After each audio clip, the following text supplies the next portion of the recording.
Voilà, bienvenue les amis, on se retrouve pour une nouvelle vidéo. Alors je voulais faire J'avais commencé à faire une vidéo, une session sketch, préparation d'une attaque GOG HDV9 que j'étais en train de préparer sur la GDC actuelle, qui vient de se terminer d'ailleurs, attention, hop, un petit truc casse-pied. Allez. Hop, voilà. Donc j'ai annulé en fait, pourquoi? Parce que comment j'ai fait mon attaque là en rentrant du boulot. Donc on va faire encore mieux. On va faire un récap GDC mais avec des attaques vraiment détaillées. On mettra sur pause avant de lancer l'attaque. On expliquera pourquoi on a fait cette attaque, pourquoi cette compo, le schéma que ça va prendre un petit peu dans le village et pourquoi ça finira en 3 étoiles. Donc on va commencer à présenter le clan adverse. Alors c'était le clan Gatekeepers, alors un clan américain. 91 guerres gagnées, clan niveau 5, donc nous on est à voilà, on est à 81 guerres gagnées, clan niveau 7, donc c'est un clan assez vieux je pense. Ils ont commencé le clan a été créé avant le nôtre, mais bon, leur nombre de guerres est pas enfin leur niveau 5 signifie que leur nombre de guerres, bon, il est pas si important que ça. Ils ont plus de défaites que de victoires je pense. Donc voilà, on va commencer tout de suite par les attaques. Donc bon, une guerre qu'on a gagnée 26 à 18, vous voyez, on a fait toutes nos attaques. Eux ils ont vraiment arrêté à 10 attaques, ils ont fait la moitié de leurs attaques parce que bon, c'était pas un très bon clan, hein. On a vu de la part de leurs HDV7 des attaques géants sorciers. Et au niveau de leurs HDV9 c'est pareil, hein, c'était pas régulier. Ils ont réussi à avoir notre numéro 4 Folio, qui devra changer de village, hein, parce que bon, il s'est fait prendre 3 étoiles par le numéro 3. John s'est fait allumer par un HDV9, donc il n'aura pas changé son village. Vous voyez, moi je me suis fait attaquer par le 1, il m'a mis 79%, j'ai mis un village anti-3 et ça marche bien. Arthur s'est fait striker par un HDV9, donc ça compte pas, on lui fera pas changer son village. Voilà quoi. En gros, quand on se fait striker par un HDV équivalent sur la guerre, on fait changer les villages. Donc c'est parti, on va passer à ce qui nous intéresse. Donc l'attaque sur le numéro 10, c'est un HDV7, donc c'est un HDV7 qui va s'occuper de lui. Bon la compo, pas trop besoin d'expliquer, hein, c'est 3 sorts de foudre, 10 dragons et un dragon max dans le château de clan avec son roi. Pourquoi cette compo? Parce que c'est la compo qui marchera tout le temps en HDV7 pour faire 3 étoiles. On va regarder le replay en x2. Donc voilà, il va sûrement foudrer une anti-aérienne, donc celle-là, ouais, je pensais qu'il allait faire celle-là. Il fait bien celle-là, et du coup il va lancer tous ses dragons voilà, sur l'autre anti-aérienne. Une fois que l'anti-aérienne là est tombée, c'est gagné, hein, le village prend 3 étoiles. Voilà, son roi pour déblayer un petit peu les coins. Voilà, c'est fini, donc on va mettre en x4, et puis voilà, hein, c'est les attaques les plus simples en HDV7, c'est celles qu'il faut faire au plus vite, hein, les attaques dragon foudre, pour assurer des 3 étoiles en guerre de clan. Donc voilà, ça finira pas à 100%. On va regarder tout de suite l'attaque de GG Jordan. On va regarder l'attaque de Philou sur le numéro 9. Donc ça doit être le même principe. Voilà, 3 sorts de foudre, 10 dragons niveau 2, un dragon max. Donc un village assez étendu. Bon, c'est pas dégueulasse, mais bon, ça n'empêchera pas les dragons de mettre 3 étoiles à ce village. Donc il foudre une anti-aérienne. Voilà, il répartit ses dragons du côté de l'autre anti-aérienne. On va mettre en x2. Une fois que les dragons auront tombé cette anti-aérienne là, pareil, hein, ce sera gagné. Au passage, il y a une tour d'archer qui est morte, ça fait déjà 100 en moins. Ouais, il a gardé quelques dragons, comme ça une fois que c'est bien déblayé, il peut repositionner des dragons par derrière pour être sûr qu'ils aillent sur l'anti-aérienne. Voilà, elle va tomber. Une tour d'archer qui est encore morte ici, une qui mourra bientôt ici, donc la dernière sera pas dangereuse, il restera trop de dragons. On va mettre en x4, donc vous voyez les dragons 2, invincibles en HDV7, hein. Même si les HDV7 n'ont pas la possibilité d'avoir un sort noir en plus dans la demande du château de clan, ils en ont pas besoin, hein. L'attaque dragon restera l'attaque qui mettra 3 étoiles à coup sûr. Voilà, on en parlera après pour les HDV8 du nouveau sort. Ensuite une attaque de Jordan, pardon, c'était Big Jus sur le numéro 10, hein, je me suis trompé. Et maintenant on passe à l'attaque de Jordan sur le numéro 8. Donc le camp, comment ça se présente? Une seule anti-aérienne. Donc il va la foudrer et puis il va lâcher ses dragons et ce sera déjà gagné quoi. Donc on va mettre en x2. Voilà, il lâche tous ses dragons là où il y a 2 archers, 3 archers, il en met même ici. Ouais bon, ça va aller super vite, on va mettre en x4. Donc voilà, ses dragons progressent, il a mis son bras dans le coin pour éliminer une cabane. Pour pas se faire prendre à défaut par le temps, mais bon ça risque pas vu que maintenant on a 30 secondes de plus pour attaquer. Donc vous voyez une technique super simple. Donc je continue à montrer les attaques HDV7 pour ceux que ça intéresse. Mais bon, l'attaque restera toujours la même. On va passer un petit peu aux choses sérieuses. Donc une attaque d'Amélie, notre HDV8 sur le 7. La compo utilisée, donc 2 sorts de foudre. Un sort de séisme, donc c'est la nouvelle attaque dragon. Un sort de rage qu'elle a pris elle-même, par contre elle a pas pris de sort de... Parce que maintenant vous pouvez demander un sort noir dans le château de clan, elle a pas pris de sort de speed. Ou ouais, le sort de speed me paraît le mieux ouais, pour la nouvelle attaque dragon. Donc des dragons 3, elle a pris quelques cochons et puis un château de clan rempli sûrement d'un dragon max. Les cochons je pense que c'est à la base, c'est pour tuer une anti-aérienne qui est sur le bord. Ça pourrait marcher, j'ai vu l'attaque mais on va la commenter en direct. Donc elle va commencer par mettre ses 2 foudres et le séisme sur une anti-aérienne, à moins qu'elle lance ses cochons. Bah voilà, alors elle a lancé 4 cochons, ils allaient sur l'anti-aérienne, le problème c'est qu'il y en a 3 qui ont volé avec le Péjar Sword, donc du coup ben, son plan tombe à l'eau dès le départ, elle pourra pas tuer une anti-aérienne avec les cochons. Bon c'est tout, elle réfléchit un peu, hein, elle a le temps, donc vous voyez, Amélie elle est très réfléchie sur son attaque et elle décide donc de foudrer cette anti-aérienne. Et les 2 foudres ont suffi d'ailleurs, les cochons ont mis un peu de dégâts dessus, du coup elle a gardé un petit séisme qui lui servira peut-être pas à grand chose, mais bon, il est encore là donc autant l'utiliser. Donc elle va mettre quelques dragons sur l'autre anti-aérienne sur le bord. Un sort de rage pour vraiment que les dragons aillent très vite sur l'anti-aérienne et la détruisent. Voilà, il y a un dragon qui se dirige dessus, un dragon enragé donc qui va vite tomber l'anti-aérienne. Ensuite elle a commencé un autre déploiement de dragons sur l'autre anti-aérienne avec les ballons. Donc dans Shadow Clan il y avait un ballon et un dragon max comme on pouvait s'y attendre. Voilà, donc les dragons se dirigent sur l'anti-aérienne, ils vont la tomber. C'est bien, après bon bah, c'est une attaque qui finit en 3 étoiles comme on l'a vu. Ça aurait pu être chaud hein, vu qu'elle a commencé son attaque. Elle a pas réussi à faire ce qu'elle voulait avec ses cochons, donc elle s'est privée d'un dragon, mais au final ça va passer. Les tours d'archer, bah, il en reste plus qu'une là, donc oui ça va aller très vite. Voilà, donc si vous faites un HDV8 qui pourrait résister au dragon, mettez pas les anti-aériennes sur le bord comme l'a fait leur numéro 7. Hein. Essayez vraiment de les mettre un peu au centre, mais pas trop resserrés quoi. Les desserrer un peu, mais en restant proche du centre hein, quand même. Voilà, donc GG Amélie. Ensuite on va passer sur une attaque de John sur le numéro 6. Alors comment va-t-il s'y prendre John, on va mettre sur pause. Donc vous voyez, regardez ça. Avec la demande de sort noir, il va prendre un sort de poison. Il aurait pu prendre un sort de speed, après c'est au choix, hein, c'est à vous de voir. Redemander un sort de séisme ne servirait pas à grand chose. Puisque le sort de séisme niveau 1 suffit avec les 2 foudres niveau 5 pour détruire une anti-aérienne. Un sort de rage, 10 dragons niveau 3, un dragon max dans le château de clan. Donc voilà, pourquoi cette attaque là, sûrement qu'il va foudrer et mettre le séisme sur voilà, cette anti-aérienne là. Et regardez, les 2 autres anti-aériennes sont faciles d'accès avec les dragons.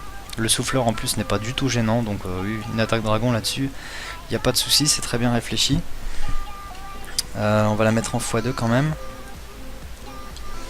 Voilà, un déploiement de dragon et le roi pour déblayer les bâtiments sur les coins. Ensuite il lâche vraiment tous ses dragons. Hein.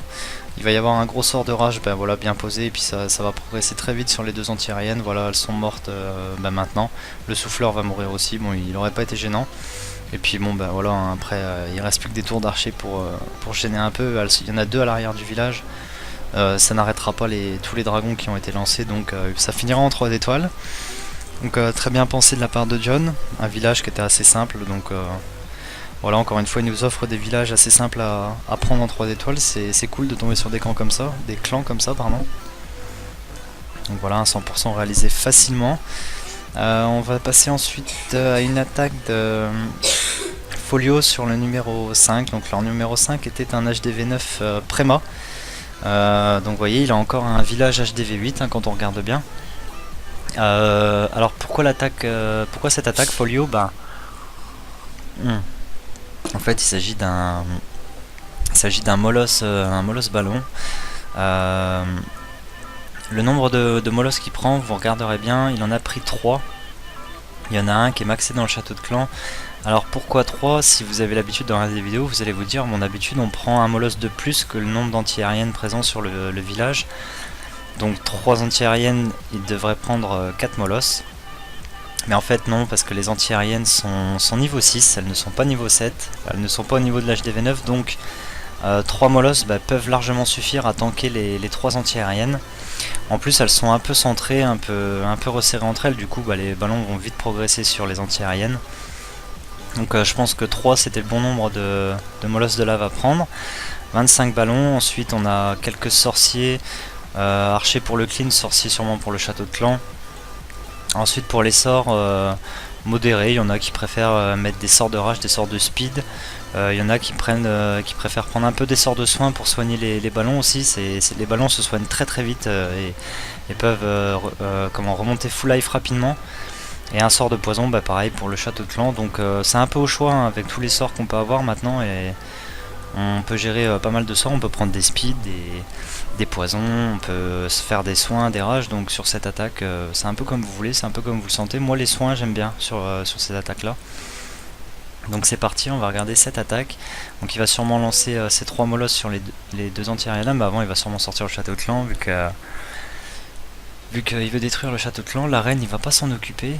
Elle finira par mourir par les ballons quand ceux-ci se dirigeront sur le canon et la tour d'archer. Donc voilà, 2 ballons pour sortir le château de clan. Les 2 ballons tueront la tour d'archer aussi normalement. Voilà, la tour d'archer est morte, donc il faut lancer 2 ballons pour détruire la défense que vous ciblez et sortir le château de clan, donc très bien joué.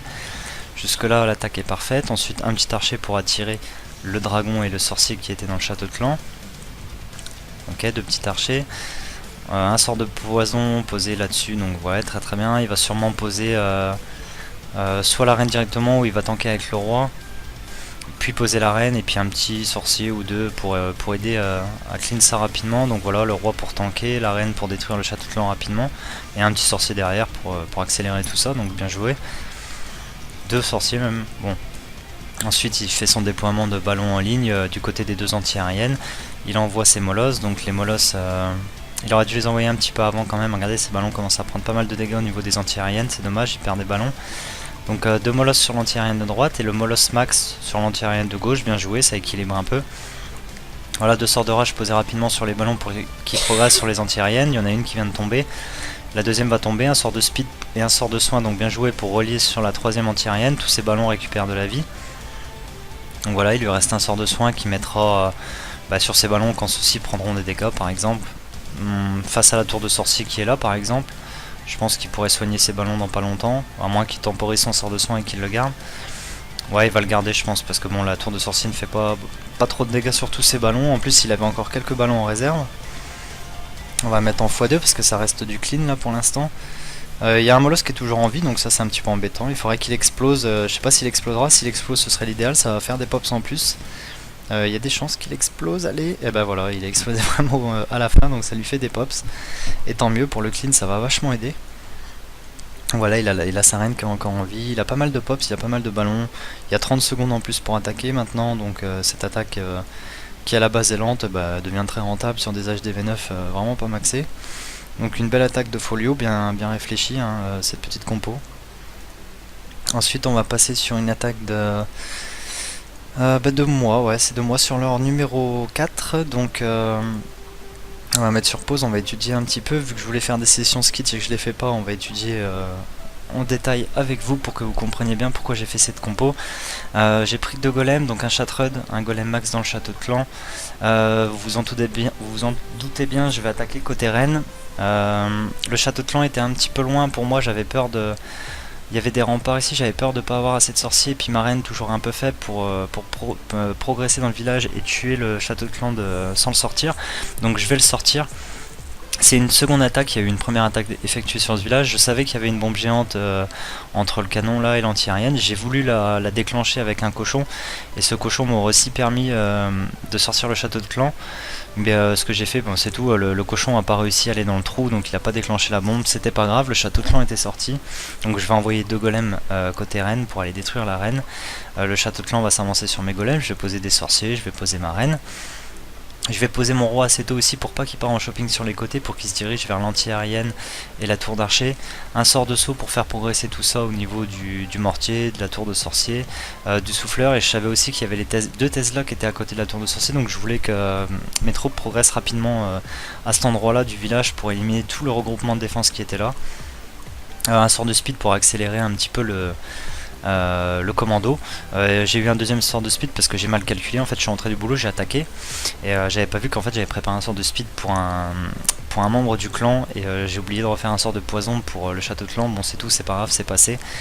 J'ai pris un petit peu de gobelins pour la finition, j'avais gardé quelques sorciers. Et donc mes 28 cochons, je les ai déployés sur la droite. Vous voyez, mon commando va avancer au niveau du souffleur. Et en posant mes cochons sur la droite, en fait, Mafia avait fait la première attaque sur ce village, et en les lançant sur la droite, on a bien vu que les cochons tournaient autour du village, et que ça tournait vraiment très bien en détruisant toutes les défenses, sauf les deux tours d'archer qui sont ici et ici. Donc du coup, je vais pas lancer tous mes cochons, je vais en garder 6 à 8 cochons, au cas où il y aurait des ressorts à côté des archers. Et ce que je vais faire, je vais les lancer 3 par 3 pour être sûr que les tours d'archers soient détruits et que quand mes cochons aient fini de faire le tour du village, qu'il n'y ait plus aucune défense. Donc c'est ce qui s'est passé. Donc j'ai bien prévu mon attaque, ça s'est bien passé comme je le souhaitais. Donc un petit cochon pour sortir le château de clan, j'ai pas réussi à désamorcer la bombe. Ensuite je vais poser donc mon golem max en premier pour qu'il tanque le château de clan et l'autre golem à côté. Mes sorciers et ma reine derrière pour clean les bâtiments et aller éliminer le château de clan. Donc vous voyez, j'avais oublié mon sort de poison, donc bon c'est tout, je l'ai pas mis, c'est dommage. Mes golems prennent beaucoup de dégâts, ils auraient peut-être pu progresser plus longtemps dans le village. Voilà, donc ma reine, les sorciers avancent sur le château de clan, ils vont les détruire rapidement. J'ai mis un sort de speed pour accélérer tout ça, mais j'aurais dû mettre mon sort de soin un petit peu avant, parce que regardez, mes dragons ont fait un peu de dégâts sur les sorciers, c'est dommage, j'ai perdu un peu de sorciers pour rien. À droite, il y a un sorcier qui a déclenché une bombe géante, donc j'étais content, c'était prévu aussi. Ensuite j'envoie tous mes cochons, regardez, j'en ai gardé 8. Il va y avoir un sort de soin parce que je savais qu'il y avait une bombe géante ici, voilà, le sort de soin est très bien posé, hein. Vraiment sur le sort de soin et sur les prochaines défenses des cochons. 3 sorts de soin lancés sur la tour d'archer qui n'auraient pas été d'épaisse par mes cochons parce qu'ils vont vraiment faire le tour intérieur du village. Un autre sort de soin pour assurer les points de vie parce qu'il y a une tour de sorcier qui est là. Il y a l'arc X qui est encore en train de m'allumer. 3 autres cochons posés sur la tour d'archer qui restaient parce que c'est pareil, mes cochons seraient pas retournés dessus. Là il y avait la bombe géante, c'était prévu, il n'y avait plus de tour de sorcier, donc j'ai temporisé mon sort de soin. Il y avait une bombe géante qui était ici, ils allaient rentrer dedans. J'ai temporisé mon dernier sort de soin, il n'y avait pas de tour de sorcier, donc c'est pas dangereux pour mes cochons. Voilà, regardez, j'ai mis mon sort de soin. Bon voilà, après il n'y a plus de défense. Le vivier est terminé, ça reste du clean. Bon, il y a 3 bombes géantes déclenchées, la quatrième... je sais pas si elle a été déclenchée par la suite de l'attaque. Donc après j'ai calculé que mes cochons allaient se rediriger au milieu et sur le bas gauche du village. Donc j'ai posé mes 2 sorciers, mes 2 gobelins à droite du village pour que ça tourne rapidement et que ça fasse un clean rapide pour pas être pris à défaut par le temps. La quatrième bombe, vous voyez, on sait même pas où elle était. Donc il y a des villages, on se demande où sont les bombes géantes des fois. Ensuite c'est pareil, hein, c'est moi qui suis remonté sur le 3. Qui réussit à lui mettre 3 étoiles, donc c'était une attaque pas préparée. En fait il me restait 1 heure de guerre quand je suis rentré, je devais faire mes 2 attaques, une qui était préparée par une session sketch, etc. Donc celle-là j'étais pas du tout préparé, mais j'ai eu un replay en Gobamo qui m'a aidé à savoir où étaient les Tesla, le contenu du château de clan, et puis de savoir que les pièges étaient les pièges squelettiques étaient en terrestre parce qu'en aérien ils n'ont pas été sur le Gobamo. Donc du coup comment je m'y prends, regardez le village, les 4 Tesla sont ici, là vous voyez les 2 grands espaces. Là il y a les 4 Tesla, donc il n'y a pas de bombe géante. Donc je me doutais bien que les bombes géantes étaient réparties dans les petits trous ici. Même pas ici hein, parce qu'il n'y a pas d'emplacement. Donc entre les 2 canons je me doutais qu'il y en avait une. Et une ici à côté de la mine. Bon ces 2 là à l'extérieur je m'en occupe pas, j'ai pas à soigner mes cochons dans ces bombes géantes là, voilà, c'est pas utile. Donc il y avait un sort de soin à bien poser, on va dire presque sur les 2 canons. Et le reste de mes sorts de soin, écoutez, c'était un à gauche du village et un à droite pour soigner mes cochons pendant leur progression. Le trajet qu'ils ont pris, je savais pas trop comment ils allaient tourner. La seule chose que j'ai remarqué en fait, c'est que les défenses étaient vachement proches du bord. Et quand c'est ça, privilégiez le chirurgical, n'allez pas lâcher tous vos cochons. Parce qu'ils vont tous partir dans la même direction, alors qu'en chirurgical, tous vos cochons ils vont avoir tendance à partir vers l'intérieur du village parce que les défenses sont rapprochées. Il y a des arcs X au milieu, des mortiers, Et en faisant du chirurgical, ça vous permet en fait qu'un groupe de cochons progresse vers le milieu, et en renforçant sur les extérieurs, d'être sûr de détruire les défenses extérieures en même temps que qu'un paquet de cochons progresse au milieu. Donc ça tourne bien autour du village et vous finissez votre attaque avec toutes les défenses qui sont détruites, et il reste pas de petites défenses qui traînent par-ci. Et voilà, c'est plus bénéfique que de tout lâcher comme tout à l'heure, hein. C'était un camp qui tournait plutôt pas mal. Bon, là il y a des défenses au milieu, donc du chirurgical. Ouais, en envoyant à peu près donc 3 cochons sur tout ce qui est tour de sorcier et archer, et 4 cochons quand c'est des canons. Ouais, c'est à peu près la base. Donc c'est parti, puis ça reste un château de Gog classique, hein, sinon. Donc voilà, je sors le château de clan, je sais ce qu'il y a dedans, c'est des sorciers, donc du coup je vais même pas me casser la tête à poser mes golems, je vais prendre mon sort de poison, je vais tuer le château de clan. J'ai mis qu'un cochon, en fait, il aurait fallu mettre un géant, faites pas comme moi, parce qu'il y a 2 sorciers qui sont pas sortis du château de clan. Quand c'est ça, mettez un géant, il tient plus longtemps qu'un cochon et il sort tout le château de clan, hein. Une petite erreur de ma part là. Donc j'ai ensuite posé mes 2 golems, des sorciers derrière pour tout clean rapidement, la reine pour aider à tout ça, un bon sort de speed avec un sort de saut qui tardera pas. Là j'ai posé le roi, donc je vais poser mon sort de saut rapidement, voilà.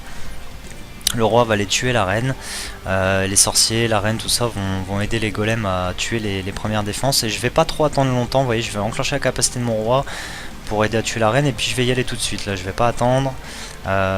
J'envoie 3 cochons sur la tour d'archer là, elle meurt, j'envoie 3 cochons sur la tour de sorcier, je mets un premier sort de soin pour soigner ces 6 premiers cochons, et il y avait une bombe géante. J'ai renvoyé 3, vous voyez, que du chirurgical, hein, 4 petits cochons sur le canon là, 4 là, il y avait une bombe géante, c'était prévu, donc je vais pas tarder à soigner. Voilà, la tour de sorcier était ici, donc j'avais le temps de soigner mes cochons. Vous voyez, il y a un groupe qui progresse au milieu de cochons, comme je vous avais dit, et tout le reste a tendance à ne pas aller sur les bords, donc il faut envoyer du chirurgical pour renforcer sur les bords, pour détruire les défenses, et c'est comme ça qu'il faut faire quand c'est un village comme ça. Voilà, et là je vais renforcer une dernière fois sur le canon qui est un petit peu en béton ici, et regardez, le groupe principal de cochons tourne bien à l'intérieur du village, mais vraiment à l'intérieur, donc il faut aider ces cochons là à être un petit peu soulagés en détruisant les défenses extérieures en chirurgical. Voilà, et puis regardez, il me reste un gros paquet de cochons, on dirait pas comme ça, mais il reste vraiment un gros paquet. Et au niveau des bombes géantes, bon elles étaient comme je l'avais prévu, hein, une ici, une entre les 2 canons, donc là il y avait le sort de soin que j'avais bien gardé, et puis une qui va être ici je crois, qui va être déclenchée avec les troupes de clean à la fin. Et puis voilà, après regardez, ça reste du clean. Avec les 3 minutes 30 pour attaquer, on a largement le temps de clean maintenant. Moi je clean avec 2 petits sorciers, 2 petits gobelins, généralement ça suffit. À condition qu'il y ait des cochons qui sont restés en vie, bien sûr. Voilà, une bombe géante qui était ici, donc c'est un village vraiment prévisible et pas très dur à mettre 3 étoiles. Donc voilà, ça c'était pour les HDV9. Il reste un HDV9, donc c'est Mine qui a attaqué leur numéro 2. Alors il a fait que 2 étoiles. Vous vous demandez peut-être pourquoi en HDV10 il a du mal à faire des 3 étoiles ou il n'y arrive pas tout le temps. En fait c'est, comme je vous l'ai expliqué, c'est de notre faute. Mind, c'est pas un joueur qui fait des compos 3 étoiles, parce que c'est le seul HDV10 du clan, et on lui demande de faire des compos 2 étoiles et de pas prendre de risques avec des compos 3 étoiles, surtout sur les HDV10 en face.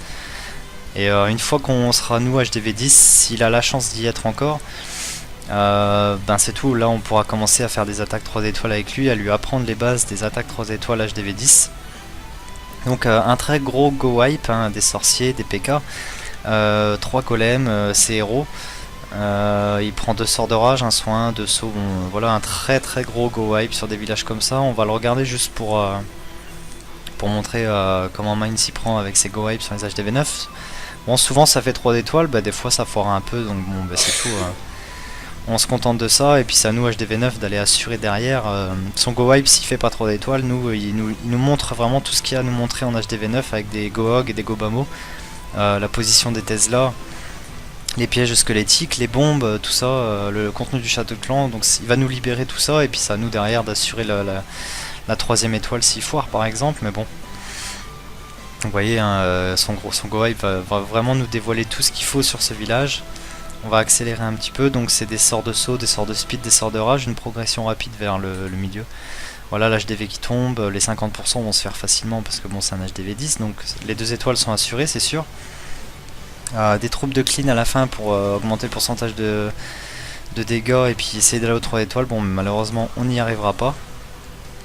Ça arrive, c'est tout. Donc Mind il n'a pas à s'en vouloir de ses attaques, hein, c'est tout, c'est notre faute on va dire. C'est notre faute s'il fait que des 2 étoiles, enfin des compos 2 étoiles. Puis ensuite bon bah c'est tout, il a tenté une attaque sur leur numéro 1, HDV10. 0 étoile, bon c'était la fin de la GDC, il restait vraiment 30 minutes. On savait qu'on avait gagné, donc c'était parti, tout le monde a commencé à faire des attaques butin, etc. Pour se faire un maximum de pognon. Mind devait déconnecter, il était pressé de déconnecter, du coup bon mais c'est tout, il a lancé son attaque rapide, hein, donc pareil, hein, la même base, un gros go wipe à base de PK, de golem, de sorciers, des casse-briques pour ouvrir les premiers murs. Donc là, il y a été au séisme, hein, pour faire une très grosse ouverture sur l'HDV, c'est bien joué. Donc bah voilà, il va envoyer toutes ses troupes, ça va progresser vers le milieu, donc là il va avoir une malchance, c'est que ses troupes ne vont pas aller au milieu. Vous voyez, il gèle les T2 pour être un peu tranquille et détruire tout le milieu, et en fait ce qui va se passer, bah, ses troupes vont tourner, voilà, c'est vraiment une malchance. Ça arrive, on contrôle pas la direction du roi, des PK, ils font un peu ce qu'ils veulent, c'est un peu chiant. Et donc voilà, le petit défaut à Mind, je lui ai déjà dit, c'est les troupes de finition, il en prend pas. Parce que là, c'est vrai qu'il y a des bâtiments qu'on peut détruire sans perdre, la troupe qu'on engage. Par exemple, là, vous voyez un extracteur d'élixir noir protégé par un canon.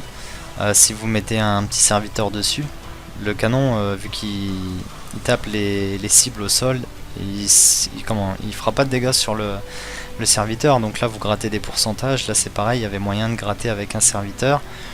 Il y avait moyen de gratter pas mal vu qu'il a détruit une grosse partie du village.